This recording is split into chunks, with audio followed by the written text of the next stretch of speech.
Okay, thanks, Ian, and thanks, everyone. Good morning. It's a real pleasure to join you this morning, even if only virtually. It's a shame not to be actually in Glasgow. I've been a couple of times. It's a great city, and hopefully I'll get a chance to go there in the not too distant future. So as Ian says, my presentation is going to give a bit of an overview on the outlook for the Scottish Government and Scottish Council's funding over the next few years. And I'll start by looking at the Scottish Government's funding and spending outlook, focusing on the next few years. I'll then discuss the implications for Council's funding and choices over how to allocate their funding between different services that councils provide, like Glasgow Council, and then ask how the proposed National Care Service fits into this. I think it's been advertised as an event also on health. I will discuss health funding as part of the look at Scottish Government's funding, and particularly how choices over health versus other services could actually have implications for local government. There can be a bit of a trade-off between funding for health and funding for local government. After doing the sort of technical part, I'll end with a few thoughts on what I think the funding and spending outlook means for the voluntary sector in Glasgow and the rest of Scotland. Now, if something isn't clear as I speak, actually, please feel free to interrupt, unmute yourself, interrupt, and ask me to explain. But if you've got questions or general comments, please either put them into the chat or wait until the end to ask those. I think we've got plenty of time at the end for questions and discussion. Okay, so let's kick off by looking at the Scottish Government's funding and spending outlook. So to understand the funding outlook, I think it's probably worth starting with some information on the Scottish Government's different sources of funding. And currently the biggest single source is funding from the UK government. Now, the largest component of this is what you might have heard called the block grant. Now, that is updated each year using something called the Barnett formula. And what that does is every year it gives the Scottish Government the same as the year before, plus a population share of the change in spending plan for England. So there's a strong link between the Scottish Government's budget and the UK government's plans for England. As well as the block grant, the Scottish Government now also receives a top-up for devolved social security spending, so the new disability benefits, for example. And this top-up was initially based on the amount spent on the benefits to be devolved to Scotland, and since then has increased in line with comparable spending in the rest of the UK. So, for example, the top-up for disability benefit spending grows in line with disability spending in England and Wales. Now, both of these sources of funding, the block grant and this social security top-up, they're actually unring-fenced. The Scottish Government can spend them on whatever devolved responsibilities that it wants to. It can spend some of the block grant on social security, it can spend some of the social security top-up on public services. Now, it's also true that, other pots of funding you might think are ring-fenced aren't either. So there's some top-ups for things like post-Brexit agricultural funding, Scotland's share of immigration surcharges to pay for the NHS. This money doesn't have to go to farmers or the Scottish NHS. It could be used for social care or other council services, for example. So the Scottish Government has a lot of flexibility to allocate its funding between services, between benefits, as it sees fit. There is some small amounts of ring-fenced pots, but they're pretty small. The next biggest source of funding is Scotland's devolved tax revenues. The largest of these is from income tax on income other than savings and dividends income. And then you've got business rates, followed by council tax. Now, that's obviously set by councils and retained by councils, council taxes, but the design of it is determined by the Scottish Government. So I think it's worth considering that really as a sort of Scottish Government tax.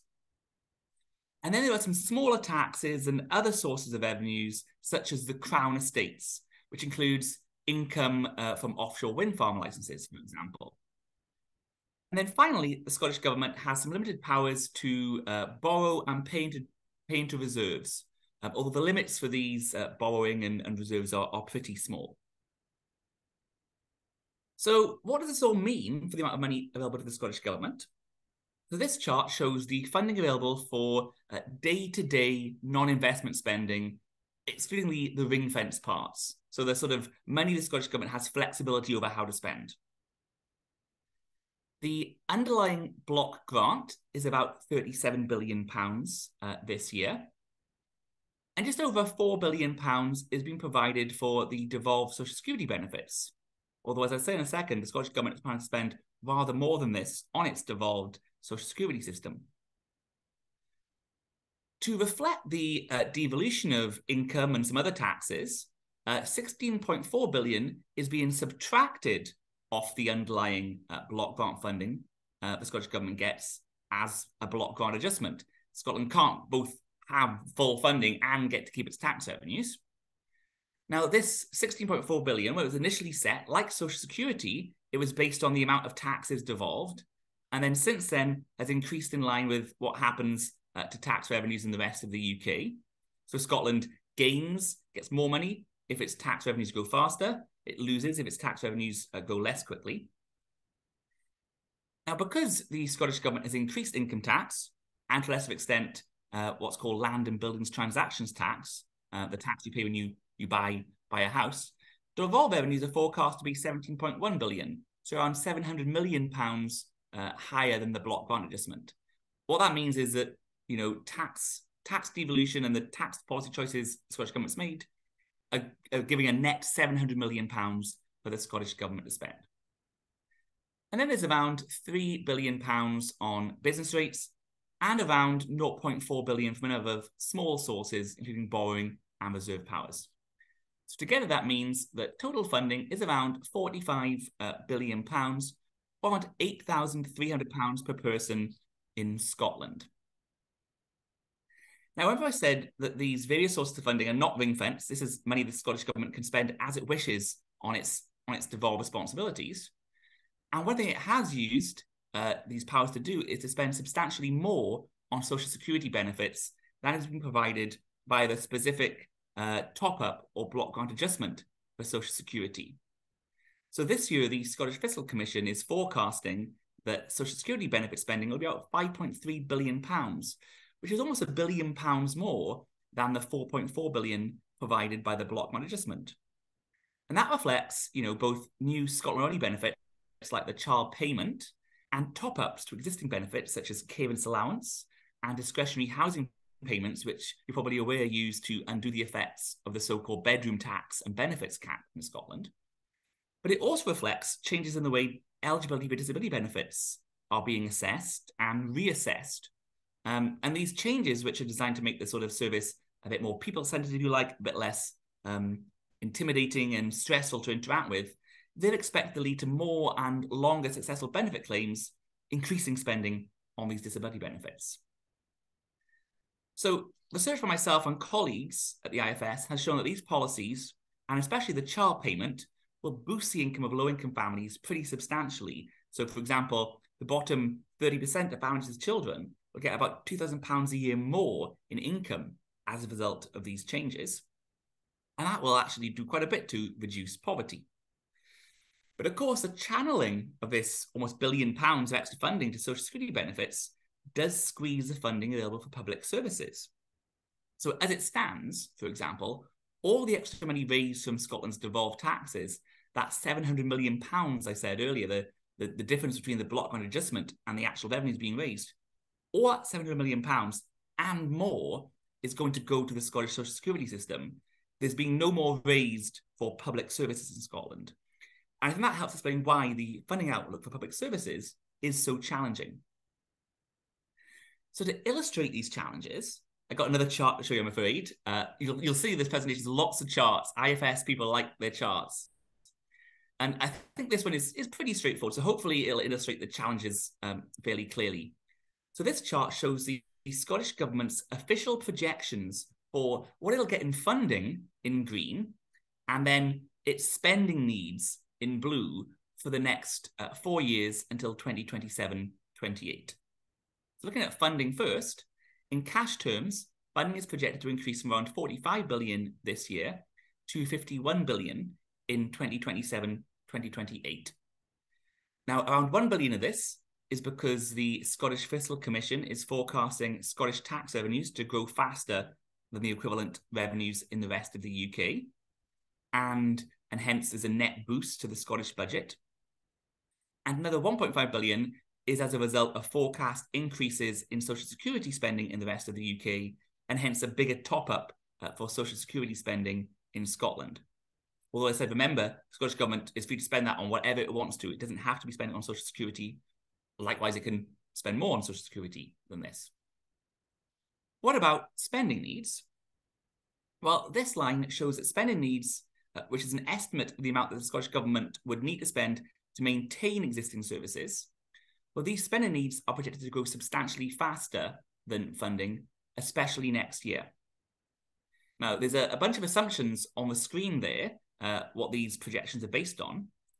Most notable, actually, I think, is that they're pretty small pay increases assumed, which have already been substantially exceeded this year. So, for example, the NHS pay award this year was around 6.5% on average, and the awards for teachers and council staff around 6 to 7% too. And I think they've not been fully accepted yet, so that could perhaps go even higher. So that means, given that this is a bigger pay award than was assumed in these projections, that means the funding this year and in future will stretch less far. And if pay goes up by more than 2% in future years, these spending needs projections will probably underestimate the amount that needs to be spent to maintain services. But even given these assumptions, even given these somewhat conservative assumptions, a funding gap of around £1.9 billion per year is projected by 2027-28. And that's equivalent to almost 4% of the Scottish Government's budget that year, or around £350 per person in Scotland. Or to put it another way, a very concrete way, that is more than the amount spent on the police and fire services combined. So that's a pretty big funding gap. There you are. Sorry, I should have brought that up already. I think it's also worth noting that the 2.2 billion forecast increase in social security spending that the Scottish Government is projecting, that exceeds the £1.5 billion forecast increase in the specific top-up being provided by the UK Government. Again, a large part of that is the rollout of these disability benefits, which is expected to increase sort of take-up and eligibility for these benefits, increasing expenditure over time. So what that means is that, again, a large part of the extra income tax revenues projected for the next few years will be channeled towards benefits and won't be all for public services. So we'll discuss a bit later. There is a bit of a trade-off sometimes between choices on the benefit side and choices on public services. Now, I did want to say briefly that the funding outlook next year has improved a little bit since the Scottish Government made these projections. That's for a couple of reasons. There's been some better data for historic tax payments, and the Scottish Government negotiated a modest increases in its borrowing powers with the UK Government earlier this year.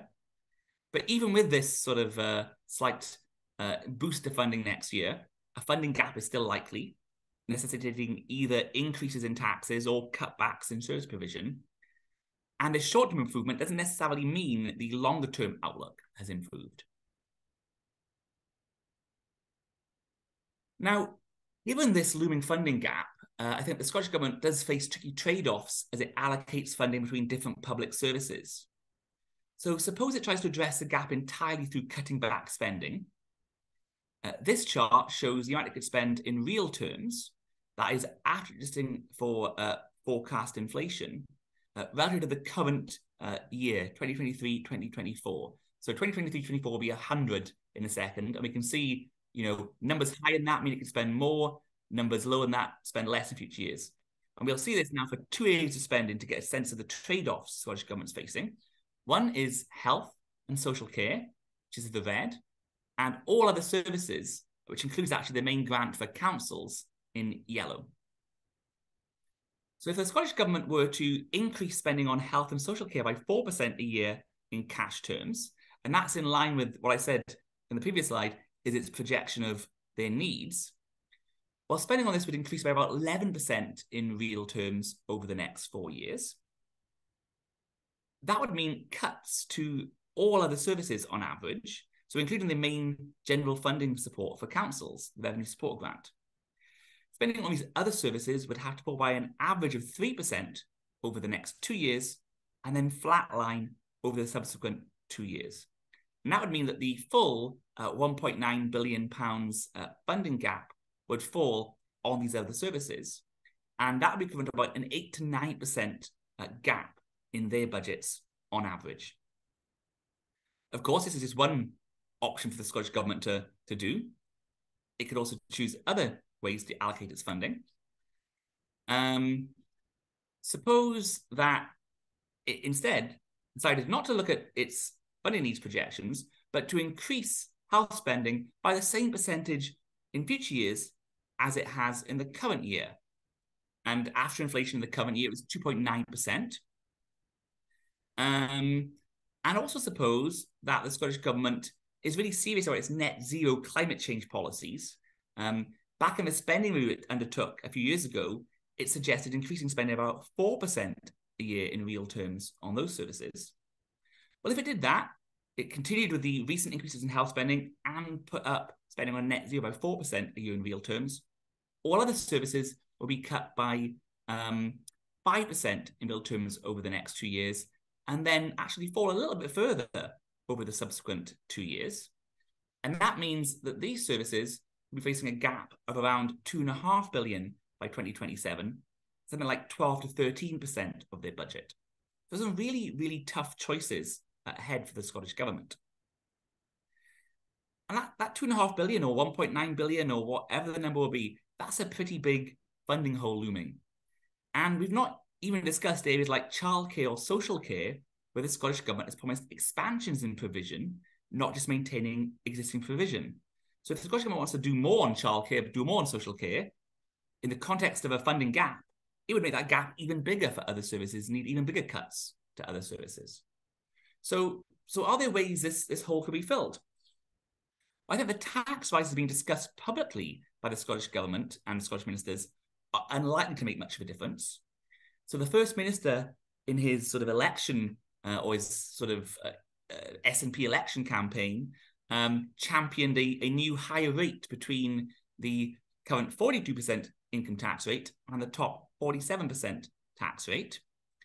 At most, that would likely raise £100 million a year and potentially less. That's a very small part of the gap. And council tax reforms being consulted on at the moment would raise at most £175 million a year, and actually somewhat less than that if those in high tax band properties that have low incomes are excluded from the increases. And I think that's pretty much certain given the sort of pushback we've seen on these changes. Now, there are other options that could raise more, of course. 1p on all income tax rates, including the basic rate, would raise around £530 million a year. You could also reduce the higher rate 42% tax threshold further. It's just over 50,000 in England and Wales and Northern Ireland. It's 43,000, I think, in Scotland. You could reduce that to 40,000 and raise more money. You could also raise more from more radical reform of council tax if you wished. But these decisions ought to be difficult, and with an election in the not too distant future, that could discourage very radical changes in this area. The Scottish Government could and probably is looking at scaling back certain areas of spending. It could, but probably shouldn't salami slice, take a bit off each budget. Instead, it should work out what its priorities are and what programs seem to be delivering better than others, and then focus its resources on these priorities and on these well-performing programs, and look at other areas to cut back. And I think given the Scottish Government's focus on tackling poverty, the Scottish Government has hinted at more targeting and potentially more means testing of spending. Now, it's not clear what it means by that. It's been a hallmark of Scottish policy, not just under the SNP, but also under the Labour administrations in the 2000s, to do more universal public services, do less means tested, things like, universal prescriptions, universal free tuition, universal free personal care, at least for those with eligibility on a needs basis.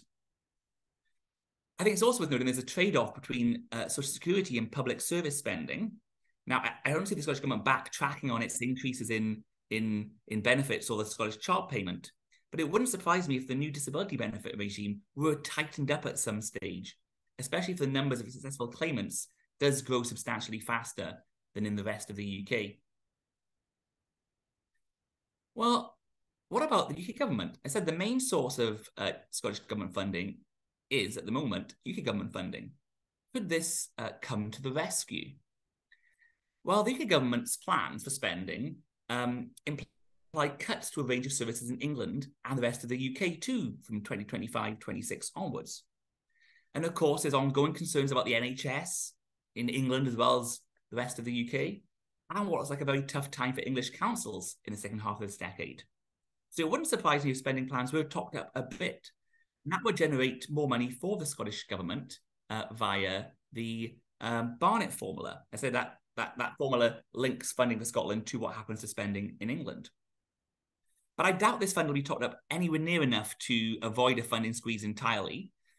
And that's because without some further hefty tax rises, it would be very hard to top up the spending plans without putting UK government debt on an unsustainable upwards path. And of course, we all remember the mini budget last year when the sustainability and credibility of the UK government's finances and debt plans were questioned in a very public way by the financial markets. So Labour does propose some modest targeted tax rises, but it's also got a range of other options. So I don't really see actually a big difference on total funding availability from Labour or the Conservatives, although there will be some difference. It's also worth bearing in mind that taxes over this Parliament will have already increased from around 33% of national income to around 37% of national income by 2025, which is equivalent of a tax rise of over £100 billion a year, or over £3,000 per household. And I think it's also worth noting that even if the UK government raised tax and spend sufficiently to avoid cuts in England, some services could still face cuts in Scotland. And that's not some sort of nefarious plot. It reflects the operation of the Barnett formula. And in particular, spending per person on devolved public services in Scotland is about 25% higher than the equivalent spending on services in England. And that's due very much to higher UK government funding per person for Scotland, not the higher devolved taxes. And of course, higher funding per person is clearly nice. It's what really allows for the free tuition, free personal care, free prescriptions, and higher public sector pay, and things like that in Scotland. It's not the fact the Scottish Government is more efficient at spending its money. There's little evidence on that, but what is there suggests that's not really the case. But when you start with higher funding levels, the Barnett formula has an interesting effect.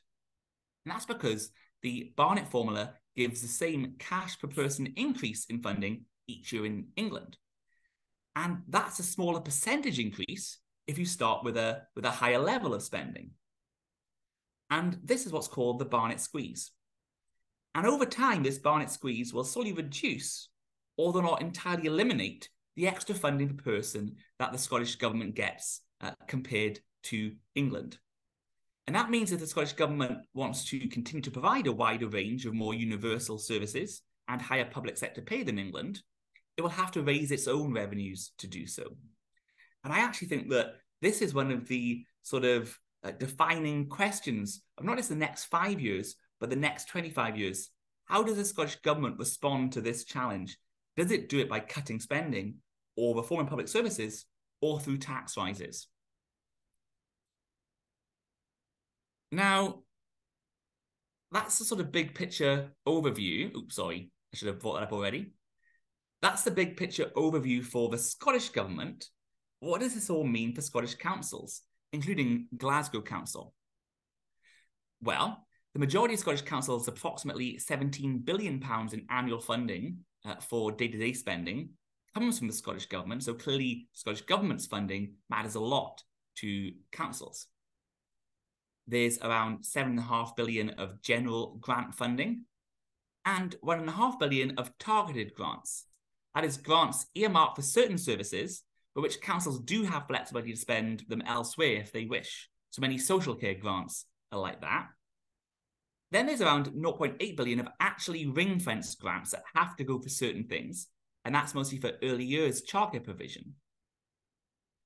And while Scottish councils collect the £3 billion or so paid in business rates, they pay these over to the Scottish Government, who then sort of redistributes the revenues between councils on the basis of population. So that means, all told, Scottish Government funding for councils for day-to-day spending amounts to a bit over £12.5 billion, or almost 3/4 of councils' funding for non-investment spending. Councils then raise about £3 billion from council tax and just under £1.5 billion from sales fees and charges for the services they provide. So councils do have some revenue-raising powers themselves, but it's clear that what the Scottish Government does in terms of funding for councils matters a lot. Now, before looking to the future, I think it's worth reminding ourselves what has happened to councils' funding and spending over the last 10 to 15 years.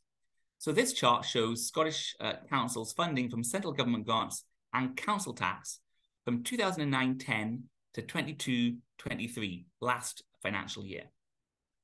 And funding fell by 9.5% in real terms, or 13.5% per person, between 2009 and 2018. Since then, funding has increased a bit, but as of last year, it was still around 3% lower in aggregate and 7% lower per person than in 2009-10. Moreover, part of the increase in funding has been for new responsibilities, particularly related to early years childcare. And stripping this out, funding for 2022-23 was still 6% lower in aggregate and 9% lower per person than in 2009-10. This childcare funding is not only, for new responsibility, I said it's also ring-fenced, and indeed a growing share of funding has been ring-fenced in recent years, which has given sort of less flexibility to councils. Although an agreement between the Scottish Government and councils should see ring fences removed or at least reduced going forwards. I think this chart also shows how councils received some additional funding during the COVID-19 pandemic, the red areas. So about 1.3 billion extra in 2020 and about 0.5 billion extra in 2021. And despite coming on the back of a decade of austerity and the pressures of COVID, it appears that a large chunk of this cash was paid into councils' reserves. Reserves actually roughly doubled over these 2 years. So I think that should provide some temporary cushion for the renewed financial challenges that councils are now facing. Although, of course, money paid into reserves can only be drawn down once.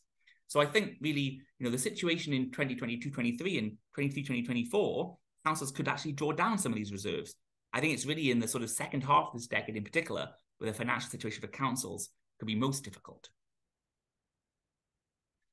Now, turning to spending, we can see that while spending on schools and childcare fell during the early 2010s, indeed at a similar rate to England, since about 2014, spending per child aged 3 to 18 on schools and education has actually increased in Scotland. Well, actually in England, it's only the last couple of years that it's increased. So despite cuts to local government as a whole, education spending is higher than it was in 2009-10, by quite a bit, actually. That means cuts have fallen on the other services that council provides.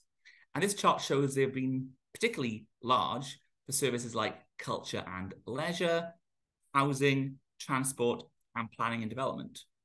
Although councils have been able to make up for some of this loss in government and tax-funded spending by boosting their income from sales fees and charges. That's particularly true for planning and development and roads and transport. You can see the yellow bars there, the sort of funding after accounting for sales fees and charges and other sort of non-governmental income, that's fallen a lot less. In contrast, spending on social care is actually up since 2009-10, about 9% in real terms when looking at net spending, so that's spending funded by government grant funding and council tax, and almost 14% when you incorporate contributions from the NHS and service users. But this increase in social care spending doesn't mean that everything is rosy for social care, as I'm sure you'll well know.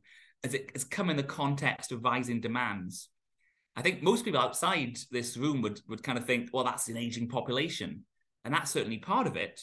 But actually, even to a greater extent, it's things like larger numbers of adults with learning disabilities requiring care, growing numbers of children being safeguarded or cared for by social services. They've been the bigger drivers, actually, of rising social care costs as opposed to the aging population.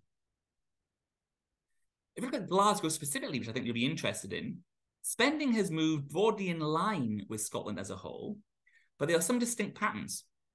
The council has managed to make a bigger cut to its central administration costs. It's also cut back housing services by more, and it's given smaller increases in social care spending than across Scotland as a whole.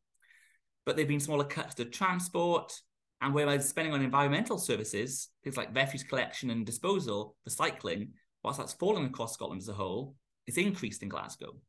So I'd be interested to see, actually, later on, if you have any thoughts about whether this different pattern of spending changes in Glasgow compared to Scotland as a whole has been reflected in different sort of outcomes for different services. Has social care deteriorated more in Glasgow than in the rest of Scotland? Has housing services, has that become a real issue in Glasgow more so than the rest of Scotland? Turning to the future, though, this chart looks at how funding from grants and council tax is set to evolve this year and next year, given official forecasts for whole economy inflation made this spring. So if councils had frozen their council tax this year, overall funding would have increased by about 1% in real terms, given these inflation forecasts.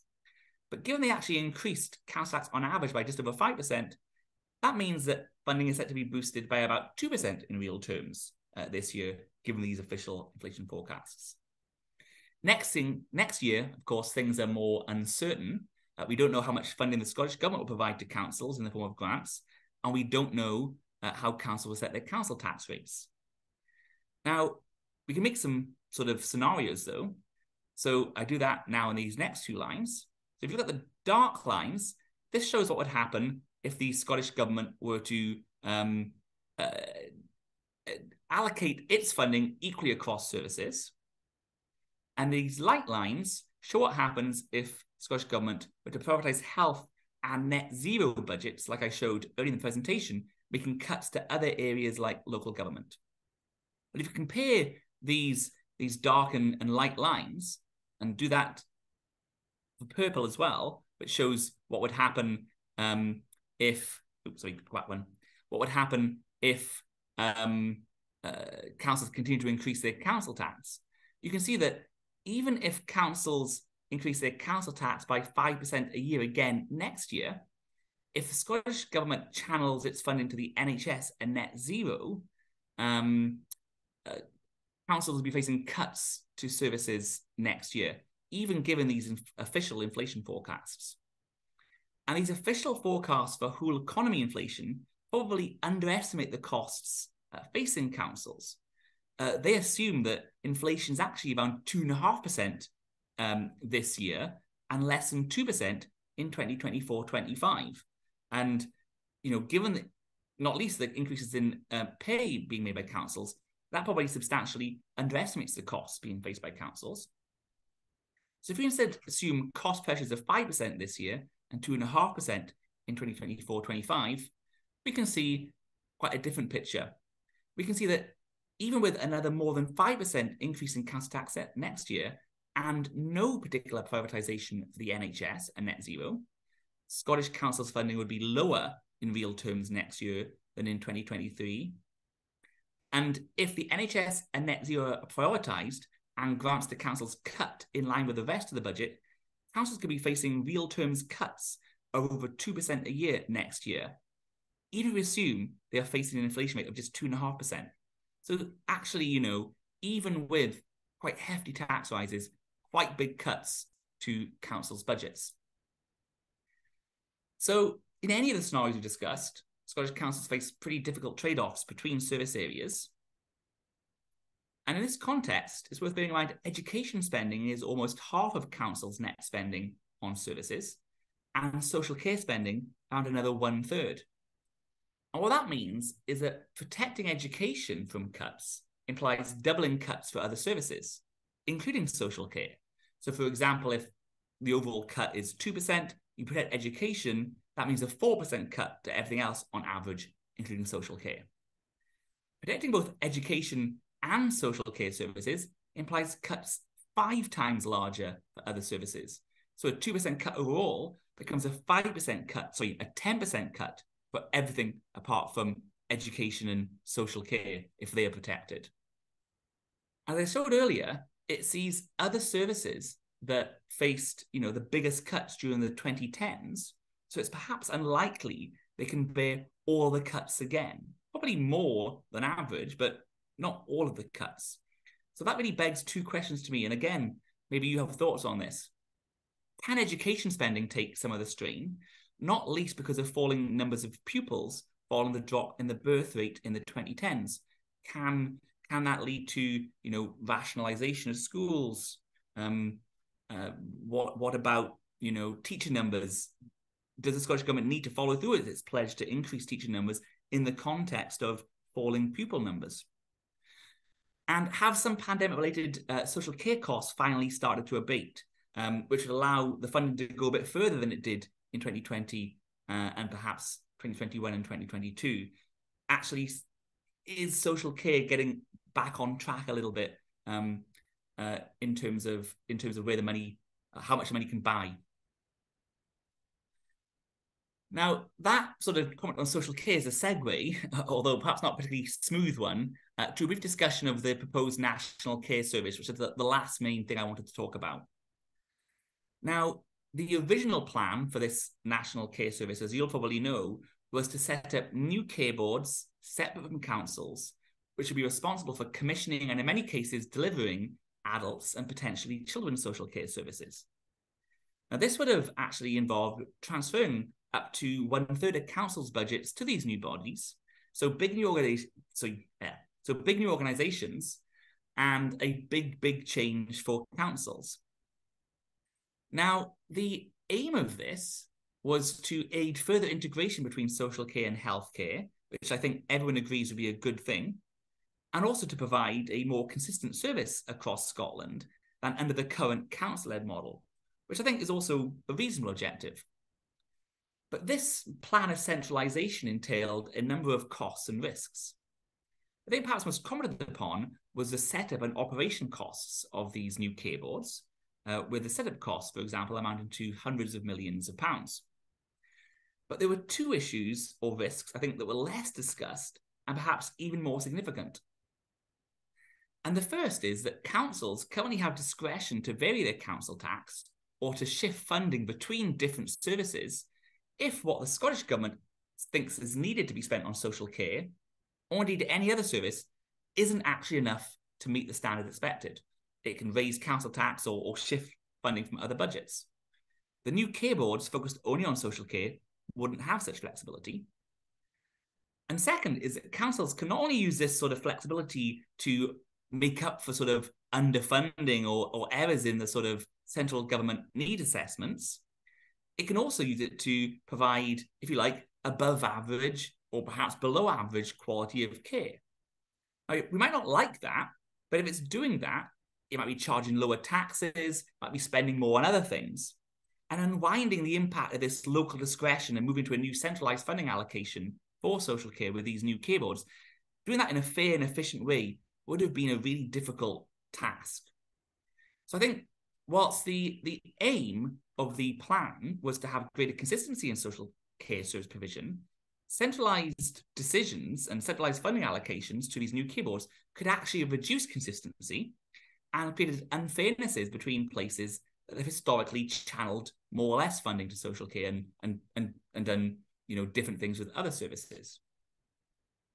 So this summer we saw a big change in plans for the social care service, the National Care Service, in an agreement between the Scottish Government and councils. So Scottish councils will retain responsibility for commissioning social care services in areas and all their existing staff and buildings. And formally, they will now also share responsibility for meeting the new national care standards with ministers. So council's still having a big role, but ministers now playing a bit of a bigger role too.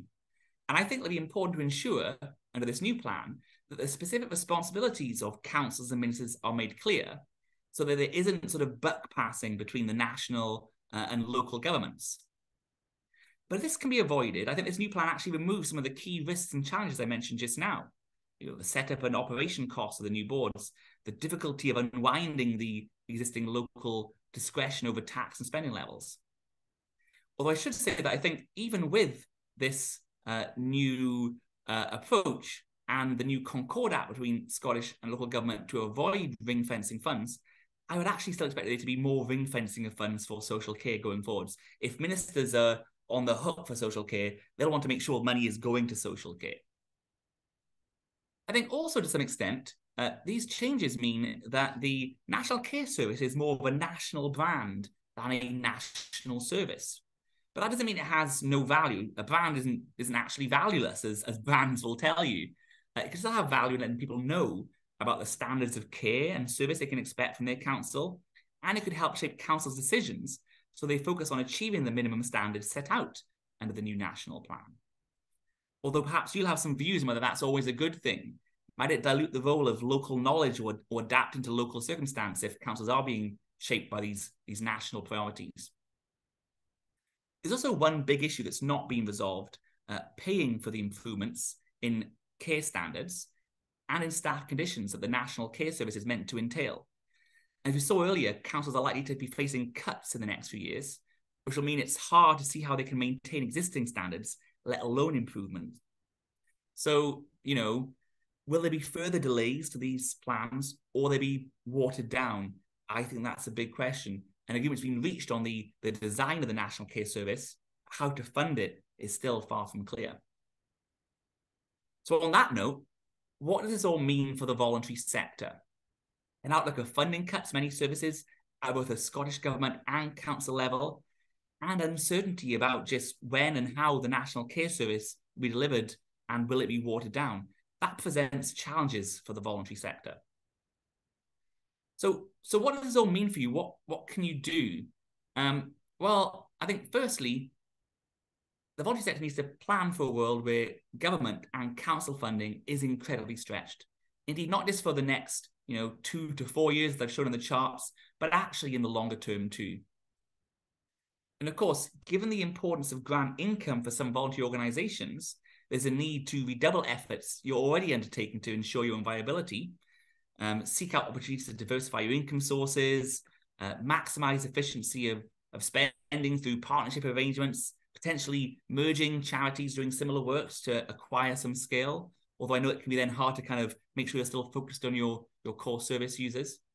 But also I think monitoring and evaluation of your work to learn what is most effective. And you'll actually find many researchers in universities and elsewhere interested in helping you undertake evaluations because they can learn things themselves that can help them as researchers, but also help you as you try to improve your services and make sure you're spending the money where it has most bang for the buck, if you like. Related to this, I think there's a need to identify and then focus on what matters most for the people you represent and support. As I'm sure you're already doing, you can focus your lobbying efforts with the Scottish Government and councils to protect those services and areas of spending that matter most to your users. I think you can also pivot your own work to help ensure access to those services continues, even if government spending is cut back. I'll end on a positive note, actually, which is very rare for me, so you're quite lucky today. I think it's also important to maximise opportunities for volunteering and social connections between vulnerable people and the wider population. And again, I know you'll be doing this already, but there was one thing I wanted to kind of raise here. Some forthcoming IFS research shows that young Scots score particularly highly on awareness of local and global social and environmental issues. Perhaps, it's one of the upsides of this curriculum for excellence in Scotland, which puts us at the heart of it. Is there scope to engage with young people more as volunteers, given their interest in these issues, so they learn valuable skills while also helping the vulnerable people that your organisations often serve? So with that question, I'll wrap up.